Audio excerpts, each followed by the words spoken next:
नमस्कार. माझं नाव पल्लवी. माझ्या चॅनलमध्ये तुम्हा सर्वांचे मनापासून स्वागत आहे. आज आपण दुधी भोपळ्याचे थालीपीठ तयार करूया. एक मध्यम आकाराचा दुधी भोपळा घेतला आहे.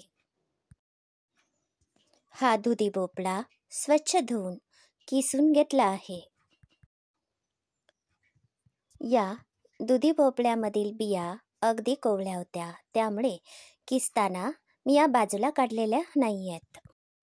जर समजा दुधी भोपळ्यातील बिया जून असतील तर बियांचा भाग तुम्ही बाजूला काढा आणि शिल्लक राहिलेला गर किसून घ्या. आता यामध्ये मी अर्धा किलो नाचणीचे पीठ घातले आहे. 4 चमचे तिखट घालूया. 3 ते 4 चमचे गोडा मसाला घालते. याऐवजी तुम्ही काळा मसाला किंवा गरम मसाला सुद्धा घालू शकता. याबरोबरच आले लसणाची पेस्ट सुद्धा घालू शकता. आता यामध्ये 1 चमचाभर हळद, 1 मोठा चमचा बडीशेप आणि 1 चमचा जिरे घालते. याऐवजी तुम्ही 1 चमचाभर ओवा सुद्धा घालू शकता. चवीप्रमाणे मीठ घातले आहे. यामध्ये 3 ते 4 चमचे मीठ घातले आहे. मिठाचे प्रमाण तुमच्या आवडीनुसार कमी जास्त करू शकता. 1 वाटीभर ताजे दही घातले आहे. दह्याऐवजी तुम्ही आमचूर पावडर सुद्धा घालू शकता. 2 चमचे साखर घातली आहे. आता आवश्यकतेप्रमाणे पाणी घालून सैलसर भिजवूया. यामध्ये पीठ अगदीच कमी वाटत आहे, त्यामुळे मी पुन्हा अर्धा किलो नाचणीचे पीठ घालते. तुमच्याजवळ जर नाचणीचे पीठ नसेल तर तुमच्या घरी जे पीठ आहे ते तुम्ही घालू शकता. गव्हाचे पीठ किंवा तांदळाचे पीठ, ज्वारीचे पीठ, जुंधळ्याचे पीठ असे कोणत्याही प्रकारचे पीठ या थालीपीठासाठी वापरू शकता किंवा सगळी पीठे थोडी थोडी घालू शकता. तर आज मी फक्त नाचणीचे पीठ यामध्ये घातले आहे.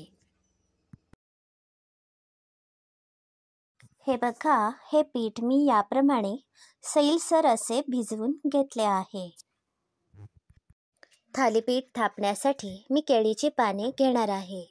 हे बघा, याप्रमाणे 2 केळीची पाने घेतली आहेत. आता हे पान मी गॅसवर गरम करते. यामुळे आपण जेव्हा थालीपीठ थापतो त्यावेळी हे पान अजिबात फाटत नाही. याप्रमाणे 2 पाने मी गरम करून घेते.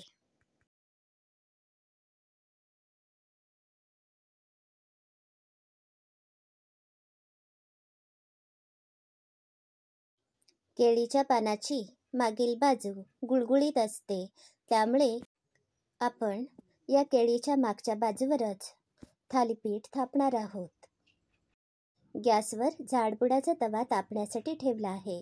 या तव्याला मी थोडेसे तूप लावले आहे. तुम्ही तुपाऐवजी तेल सुद्धा वापरू शकता. हे बघा, आता केळीच्या मागच्या बाजूला थोडेसे थंड पाणी लावले आहे.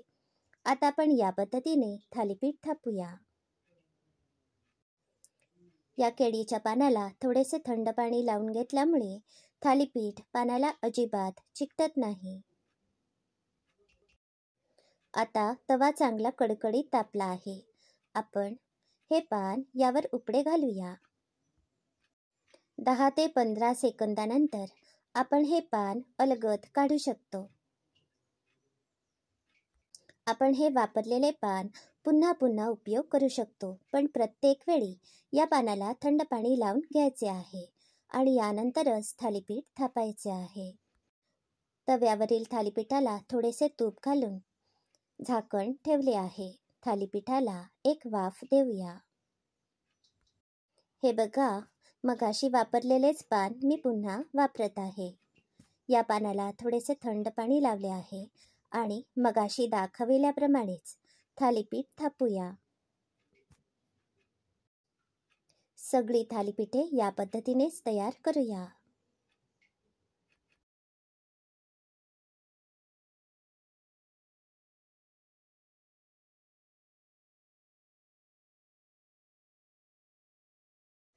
आता एक वाफ दिली आहे. मी झाकण बाजूला काढते. थालीपीठाची एक बाजू खमंग अशी भाजून घेतली आहे. दुसरी बाजूसुद्धा भाजूया. पुन्हा झाकण ठेवले आहे. आता हे थालीपीठ दोन्ही बाजूनी चांगले भाजून घेतले आहे. हे आपण एका ताटात काढूया. 1 किलो नाचणीचे पीठ आणि एक मध्यम आकाराचा दुधी भोपळा. हे साहित्य वापरून 18 ते 20 थालीपीठे झाली आहेत. आज हे थालीपीठ मी दह्यासोबत सर्व केले आहे.